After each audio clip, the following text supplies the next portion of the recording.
പാകിസ്ഥാൻ ഇനി ചന്ദ്രനിലേക്കെന്ന് എന്താ കാര്യം? എന്താ കാര്യം എന്ന് വെച്ചാൽ നമ്മൾ ഈ ചന്ദ്രയാൻ, ഗഗൻയാൻ അല്ലേ, മംഗൾയാൻ, ഇങ്ങനെ നമുക്ക് പരിപാടികൾ ധാരാളമുണ്ട്. അത് സാമാന്യം വലിയ ചെലവുള്ള പരിപാടികളുമാണ്. നമ്മൾ സാധാരണഗതിയിൽ പോകാത്ത പ്രദേശങ്ങളിലേക്കൊക്കെ ചന്ദ്രനിൽ നമ്മുടെ റോവർ പോവുകയൊക്കെ ചെയ്യുകയൊക്കെ ചെയ്തിരുന്നു. ലാൻഡ് ചെയ്യുകയും വളരെ ചിത്രങ്ങൾ അയക്കുകയും ഒക്കെ ചെയ്തു. അപ്പോൾ ഇന്ത്യ ഇങ്ങനെ കുതിച്ചു ചാട്ടം നടത്തുന്നത് പാകിസ്ഥാന് സഹിക്കാൻ വയ്യ. എന്നാ പിന്നെ തന്നെത്താനെ പോകാനുള്ള ശേഷിയുണ്ടോ? അതുമില്ല. അപ്പൊ എന്തായാലും പോകാൻ തീരുമാനിച്ചിട്ടുണ്ട്. 2028 ആണ് ദൗത്യം. പാകിസ്ഥാന്റെ ഒരു റോവർ പോകാൻ പോകുന്നു. പക്ഷെ ഇപ്പോ ഈ ആദ്യത്തെ റോവറിന് പേര് കൊടുക്കാനായിട്ട് അവിടുത്തെ ജനങ്ങൾക്ക് പേര് നിർദ്ദേശിക്കാം. ആ പേര് നിർദ്ദേശിക്കാനായിട്ടുള്ള ഒരു മത്സരം പ്രഖ്യാപിച്ചിരിക്കുകയാണ് ഇപ്പോൾ. സുപാർക്കോ എന്ന് പറയും, Pakistan space and upper atmosphere research commission എന്നാണ് അതിന്റെ പേര്. Upper atmosphere research commission. എന്നിട്ട് ആ പരസ്യത്തിൽ പാകിസ്ഥാൻ ചരിത്രം സൃഷ്ടിക്കുന്നു, നിങ്ങൾക്ക് പേര് നിർദ്ദേശിക്കാം, മാർച്ച് 15 വരെ അതിന് സമയമുണ്ട്, ഏറ്റവും നല്ല പേരിന് 1 ലക്ഷം രൂപ സമ്മാനം കൊടുക്കും എന്നാണ് പരസ്യം. അപ്പോ സംഭവം എന്താന്ന് വെച്ചാൽ ചൈനയ്ക്ക് ഒരുപാട് ദൗത്യങ്ങളുണ്ടല്ലോ, ഒരുപാട് ദൗത്യങ്ങൾ. ഇപ്പൊ ചാങ് ഈ 8 ദൗത്യമാണ് വരാൻ പോകുന്നത് 2028. 7 വരെ ആയി ചൈനയുടെ. അപ്പൊ ആ ദൗത്യത്തില് അവര് മറ്റ് രാജ്യങ്ങൾക്ക് കുറച്ച് സ്പേസ് കൊടുക്കാം, ഉപഗ്രഹം കൊണ്ടുപോകാം എന്നൊക്കെ പറഞ്ഞിട്ട് നേരത്തെ തന്നെ പ്രഖ്യാപിച്ചിരുന്നു ചൈന. അതിന് ചൈനയ്ക്ക് അങ്ങോട്ട് കുറച്ച് പൈസ കൊടുത്താൽ ചൈന കൊണ്ടുപോകും. അങ്ങനെ ചൈനയുടെ ചാങ് ഈ 8 ദൗത്യത്തിലാണ് ഈ പാകിസ്ഥാന്റെ റോവർ ഒരു പേലോഡ് പോലെ പോകാൻ പോകുന്നത്.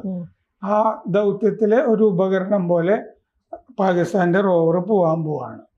35 കിലോ ആണ് ഈ റോവറിന്റെ ഭാരം. 35 കിലോ വരുന്നൊരു പേലോഡ് ചൈനയിലേക്ക് കൊടുത്തിട്ട് ചൈന അങ്ങോട്ട് കൊണ്ടുപോകുന്ന പരിപാടിയാണ്. പാകിസ്ഥാൻ ചന്ദ്രനിലെത്തി എന്ന് പറയുകയും ചെയ്യാമല്ലോ. അപ്പോ നമ്മളിപ്പോ ഗൾഫിലേക്കൊക്കെ ആളുകൾ പോകുമ്പോഴേ മകൻ അവിടെ ഉണ്ട്, ഈ പലഹാരങ്ങൾ കൊണ്ടു കൊടുത്തേക്ക് അങ്ങനെ ചെയ്യാറില്ലേ. അപ്പൊ 35 കിലോയാണത്. സൗത്ത് പോളിലാണ് ലാൻഡ് ചെയ്യുക ഈ ചൈനയുടെ ചാങ് ഈ 8. അവിടുത്തെ ഉപരിതലമൊക്കെ പഠിക്കാനൊക്കെ വേണ്ടിയിട്ടാണ്, ചൈനയ്ക്ക് പഠിക്കാൻ വേണ്ടിയിട്ടാണ് പോകുന്നത്. ഗവേഷണം അങ്ങനത്തെ കാര്യങ്ങളൊക്കെ നടക്കും. പ്രത്യേകിച്ച് ഈ സൗത്ത് പോളിലെ ദക്ഷിണ ധ്രുവത്തിലെ മണ്ണ് ശേഖരിച്ച് അതിൻ്റെ ഗവേഷണം, പിന്നെ മാപ്പിംഗ്, ഇതൊക്കെയാണ്. ഇത് ഈ റോവറും നടത്തും പാകിസ്ഥാൻ്റെ എന്നാണ് പാകിസ്ഥാൻ അവകാശപ്പെടുന്നത്. അപ്പോൾ ഈ പറഞ്ഞ പോലെ ഇന്ത്യയുടെ വൻ കുതിപ്പിനുള്ള ഒരു ചെറിയ മറുപടി പാകിസ്ഥാന്റെ ഭാഗത്ത് നിന്ന് വരികയാണ്. കഴിഞ്ഞ മാസം വടക്കൻ ചൈനയിലെ ജിക്വാൻ സാറ്റലൈറ്റ് ലോഞ്ച് സെന്ററിൽ നിന്ന് ഒരു നിരീക്ഷണ ഉപഗ്രഹം പാകിസ്ഥാൻ വിക്ഷേപിച്ചിട്ടുണ്ട്. ബഹിരാകാശത്ത് കാര്യങ്ങൾ നിരീക്ഷിക്കാനൊക്കെ ഒരു ഉപഗ്രഹം വിക്ഷേപിച്ചിട്ടുണ്ട്. അപ്പൊ ചെറിയ തോതിൽ ചിലതൊക്കെ അവർ ചെയ്യുന്നുണ്ട്. അപ്പൊ ഈ SUPARCO, Pakistan space and upper atmosphere research commission, അതിൻ്റെ PRSCEO-19 എന്നാണ് അതിൻ്റെ ഉപഗ്രഹത്തിൻ്റെ പേര്. ഇപ്പോൾ ചൈന വിക്ഷേപിച്ചത്. അത് പ്രകൃതി വിഭവങ്ങൾ, പിന്നെ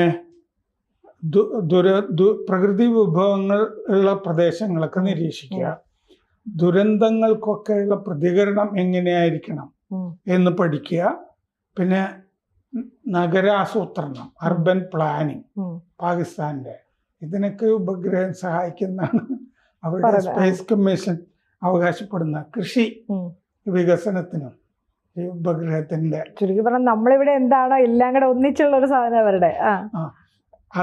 ഇത് കഴിഞ്ഞ മാസം അയച്ച ഉപഗ്രഹ റോവർ 2028 പോകുന്നുള്ളൂ. 35 കിലോ വരുന്നത്. അപ്പൊ ചൈനയുടെ നാച്ചുറൽ സ്പേസ് ഉം.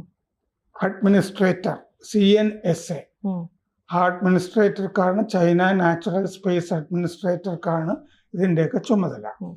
അപ്പോൾ Chang'e-8 ഈ ചൈനയുടെ പാകിസ്ഥാൻ്റെ റോവർ കൊണ്ടുപോകുന്ന ചൈനയുടെ ഈ വാഹനം മറ്റേ സൗത്ത് പോളിൽ ഇറങ്ങിയിട്ട് അവിടെ ഈ വാട്ടർ ഐസ് നിറഞ്ഞിരിക്കുന്ന പ്രദേശമാണ് എന്നാണ് കണക്ക് കൂട്ടുന്നത്. അപ്പോൾ പാകിസ്ഥാന് അൾട്ടിമേറ്റ്ലി ആത്യന്തികമായിട്ട് അവിടെ ഒരു ലൂണാർ റിസർച്ച് സ്റ്റേഷൻ, അവിടെ ഒരു താവളം തന്നെ വേണമെന്ന ആഗ്രഹമുണ്ട്.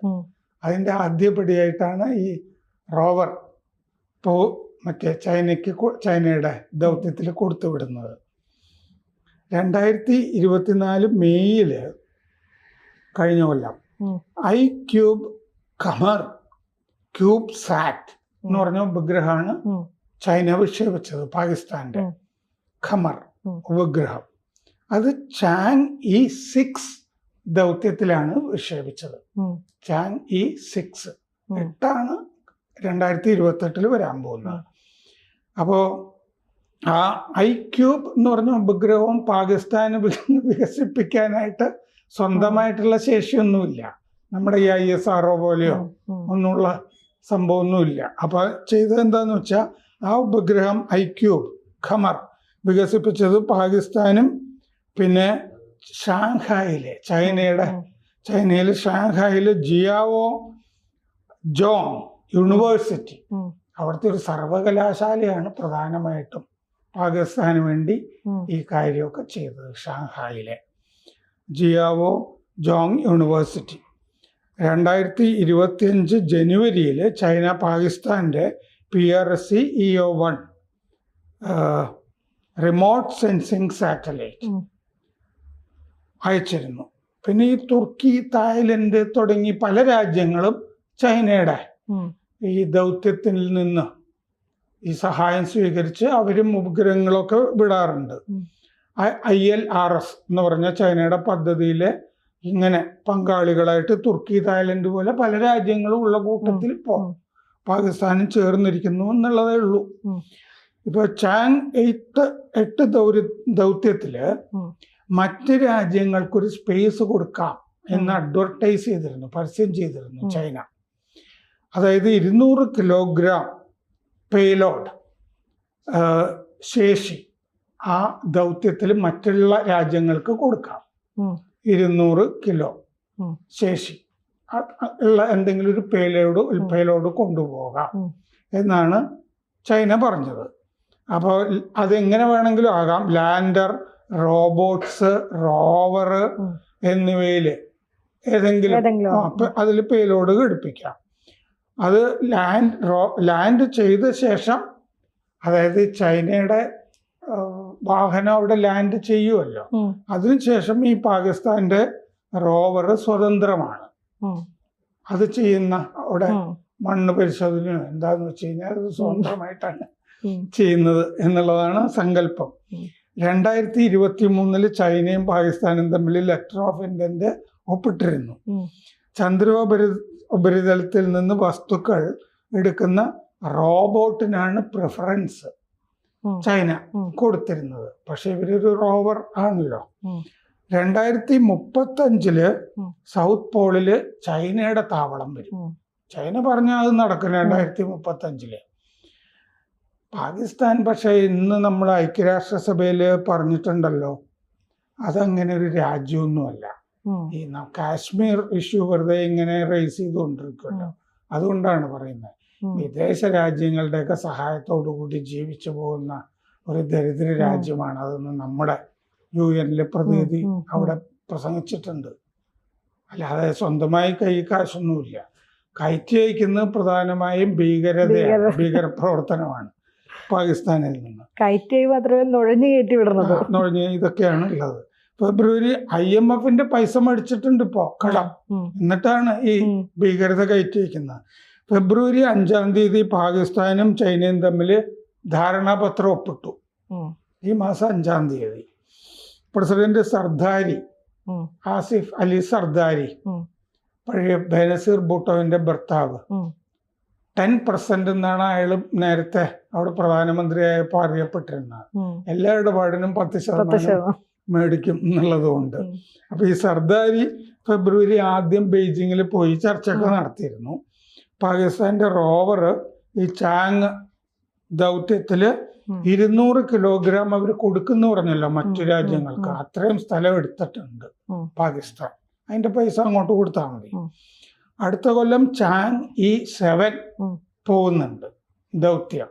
8 മുമ്പത്തെ 6 പോയി കഴിഞ്ഞല്ലോ. 7 പോകുന്നുണ്ട് ചൈനയുടെ. അപ്പൊ ചാങ് 8 ചൈനീസ് റോവർ, പാകിസ്ഥാന്റെ റോവർ, പിന്നെ 2 മൈക്രോ റോവറുകള്, ഒരു റോബോട്ട്. ഇത്രയുമാണ് ആ 2028 ചൈനയുടെ ദൗത്യത്തിൽ കൊണ്ടുപോവുക.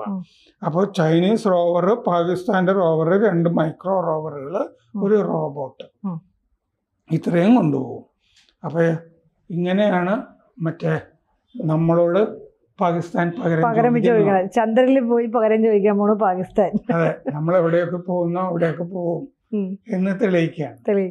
അയൽക്കാരനെ പോലെ ജീവിക്കുക എന്ന് പറയില്ലേ, അയൽക്കാരൻ എങ്ങനെയാണോ ചെയ്യുന്നത്, സമ്പന്നനാണെങ്കിൽ നമ്മൾ കടം വാങ്ങി ജീവിക്കുക എന്നൊരു തെറിയിലാണ് നീങ്ങുന്നത്. കൂടുതൽ വാർത്തകളും വിശേഷങ്ങളും നിങ്ങളിലേക്ക് എത്താൻ ABC മലയാളം സബ്സ്ക്രൈബ് ചെയ്യുക, ബെൽബട്ടനും അമർത്തുക.